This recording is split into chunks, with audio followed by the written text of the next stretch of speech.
সম্প্রতি রাজধানীর মিরপুর ১০ নম্বর এলাকায় প্রকাশ্য দিবালোকে এক মানি এক্সচেঞ্জ ব্যবসায়ী থেকে ২১ লক্ষ টাকা ও বৈদেশিক মুদ্রা ডাকাতির ঘটনায় ৬ জনকে গ্রেফতার করেছে ঢাকা মেট্রোপলিটন পুলিশের গোয়েন্দা বিভাগ। মঙ্গলবার ঢাকা সহ দেশের বিভিন্ন স্থানে ধারাবাহিক অভিযান পরিচালনা করে তাদের গ্রেফতার করা হয়।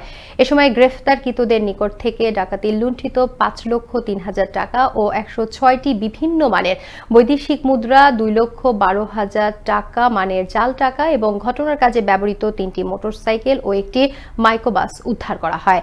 এছাড়া ডাকাতির কাজে ব্যবহৃত একটি বিদেশি পিস্তল, ২ রাউন্ড গুলি, একটি চাপাতি এবং ৩টি খেলনা পিস্তল উদ্ধার করা হয়েছে।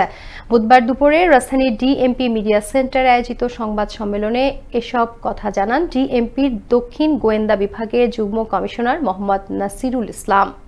মিরপুর ১০ নম্বর এলাকার যে মাহমুদ মানি এক্সচেঞ্জের ২১ লক্ষ টাকা ও কিছু বৈদেশিক মুদ্রা, এটার যে ডাকাতির চাঞ্চল্যকর ঘটনা, সেই ঘটনার সাথে সংশ্লিষ্ট যারা তাদেরকে গ্রেপ্তার এবং লুণ্ঠিত অর্থ এবং ডাকাতির কাজে ব্যবহৃত যে অস্ত্র, গুলি এবং অন্যান্য যানবাহন সেসব উদ্ধার সংক্রান্তে থানা এলাকায় একই পদ্ধতিতে আগ্নেয়াস্ত্রের দ্বারা গুলি করে ভিকটিমের নিকট হতে ৫২ লক্ষ টাকা ছিনিয়ে নিয়ে যাওয়ার ঘটনায় তাদের সম্পৃক্ততা রয়েছে মর্মে প্রাথমিকভাবে তাদের স্বীকারোক্তিতে জানা যায়।